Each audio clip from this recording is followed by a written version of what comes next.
तब तब धरी प्रभु विविध शरीरा, हरहि कृपा निधि सज्जन पीरा।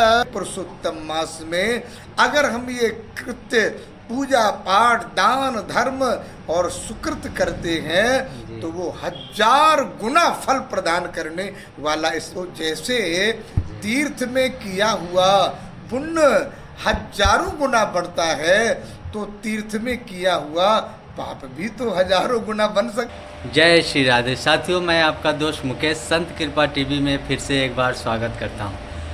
साथियों, मैं आज जिन महात्मा का दर्शन कराने वाला हूं, उनके दर्शन के लिए साथियों हमारा भी हृदय व्याकुल रहता है, तड़पते रहता है।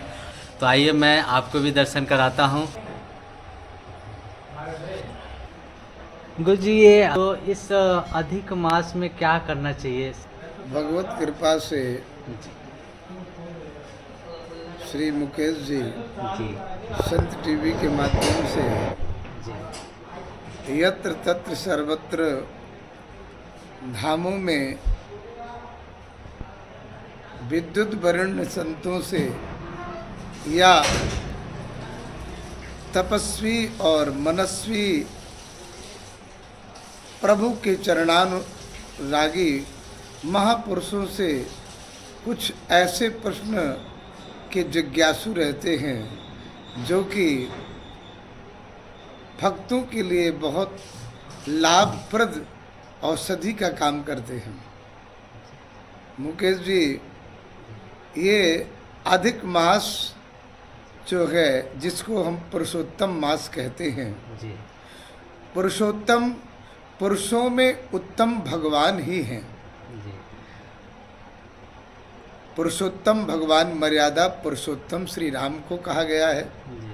भगवान का नाम ही एक पुरुषोत्तम है।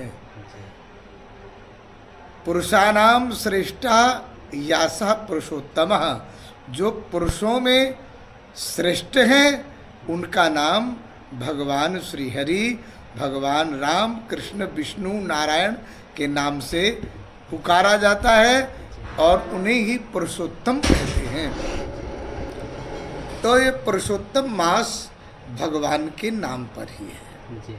पहली बात तो भगवान के नाम पर ही है, पुरुषोत्तम महीना बना हुआ है, इसलिए श्रेष्ठ है।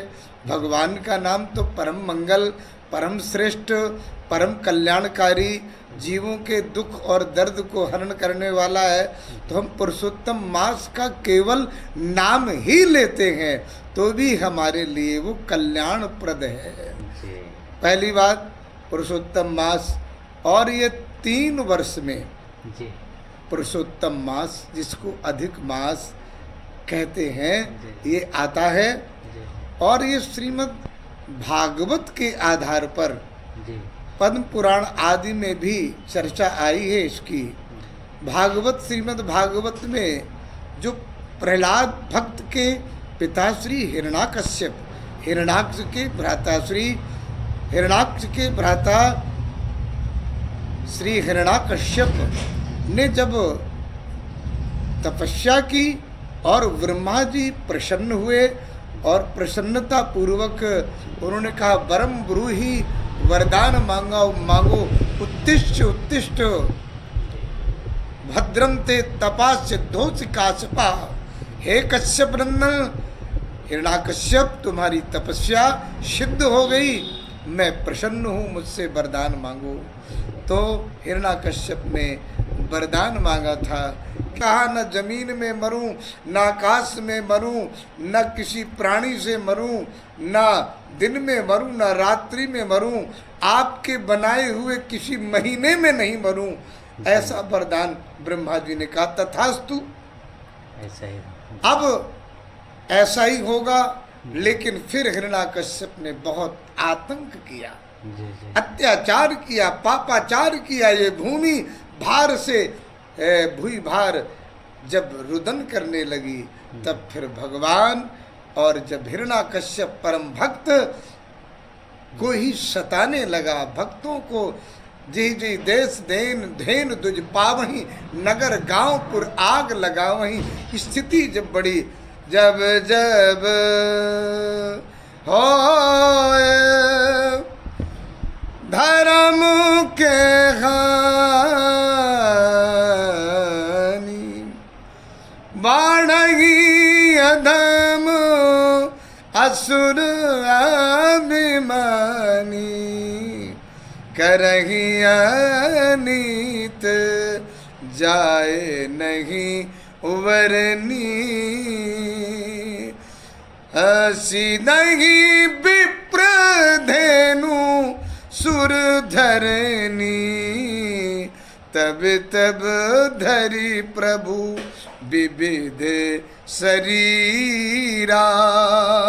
हरहि कृपा निधि सज्जन पीरा, हरहि कृपा निधि सज्जन पीरा।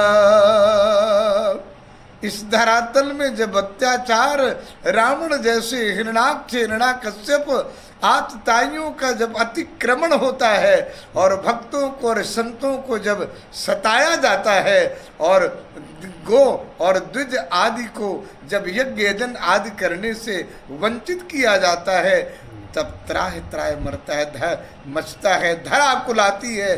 तब भगवान इस धरा के इस कष्ट से मुक्त करने के लिए, पापियों के उद्धार के लिए, कल्याण के लिए जगत के अवतार लेते हैं। तो प्रहलाद को जब सताया गया, धेनुदुज को सताया गया और उसने जो वरदान मांगा था, मैं आपकी बनाई हुई सृष्टि से मैं नहीं मरूं, ना आपके बनाए हुए 12 महीनों में मरूं, तो भगवान ने इस अधिक मास का 12 महीने से 13वां महीना अधिक मास लौन का महीना पुरुषोत्तम मास के रूप में बना करके और उस आतताई अत्याचारी हिरण्याकश्यप को वध करने के लिए इस पुरुषोत्तम मास का निर्माण किया था। भगवान नरसिंह प्रकट होकर के हिरण्याकश्यप का वध किया था।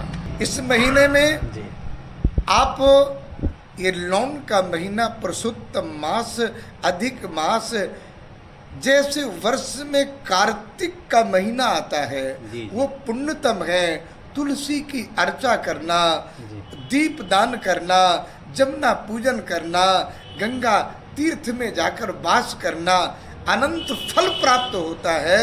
उसी प्रकार से कार्तिक मास के महीने से भी इस महीने में पुरुषोत्तम मास में अगर हम ये कृत्य पूजा पाठ दान धर्म और सुकृत करते हैं तो वो 1000 गुना फल प्रदान करने वाला इस महीने में सभी भक्तों को होता है।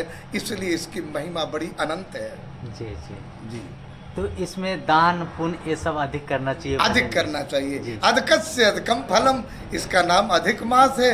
अधिक से अधिक करेंगे तो अधिक से अधिक 1000 गुना फल है। पुराणों में इसका कि वैसे हम दान धर्म करते हैं, किसी को हम भोजन को एक व्यक्ति को खिलाते हैं या किसी गरीब को कुछ दान करते हैं या किसी के लिए कुछ सेवा करते हैं, गौ आदि की सेवा करते हैं, अगर इस महीने में अगर किया जाएगा तो सैकड़ों हजारों गुना फल अधिक प्राप्त होगा।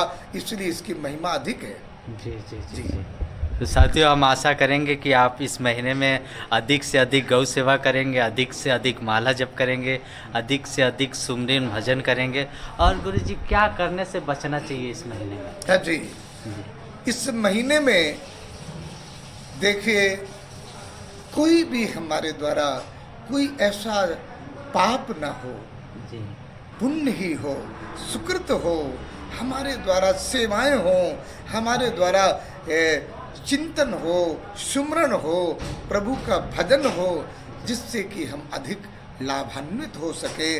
और अगर ऐसे पुण्यतम समय में भी अगर हम कुछ पाप करेंगे तो जैसे तीर्थ में किया हुआ पुण्य 1000 गुना बढ़ता है, तो तीर्थ में किया हुआ पाप भी तो 1000 गुना बन सकता है ना।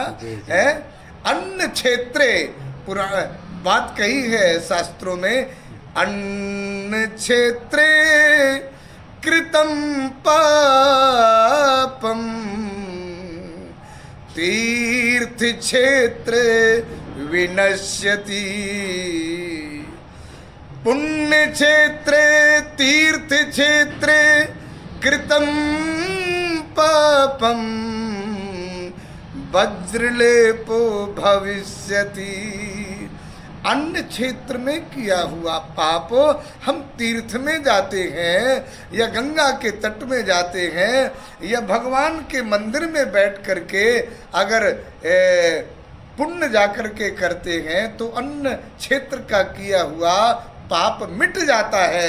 लेकिन अगर तीर्थ मंदिर या गंगा तट जमुना तट में जाकर अगर हम इस पाप को करते हैं तो फिर वो वज्र के समान पाप बन जाते हैं, वो ना मिटने वाले होते हैं। इसलिए पापों से और जघन्य अपराधों से अपनी कोई ऐसी हमारे वाणी के द्वारा, हमारे कर्म के द्वारा, हमारे दृष्टि के द्वारा भी किसी प्रकार का कोई पाप नहीं हो, इससे हमको बचना चाहिए।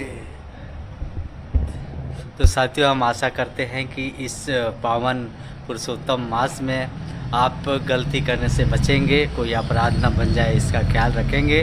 और हमारे गुरुजी का सत्संग कैसा लगा ये हमें कमेंट करके ज़रूर बताएंगे। महाराज जी, आपसे मिलकर बहुत आनंद आया और हम आशा करेंगे हमसे जुड़े सभी भक्तों को भी आनंद आया होगा।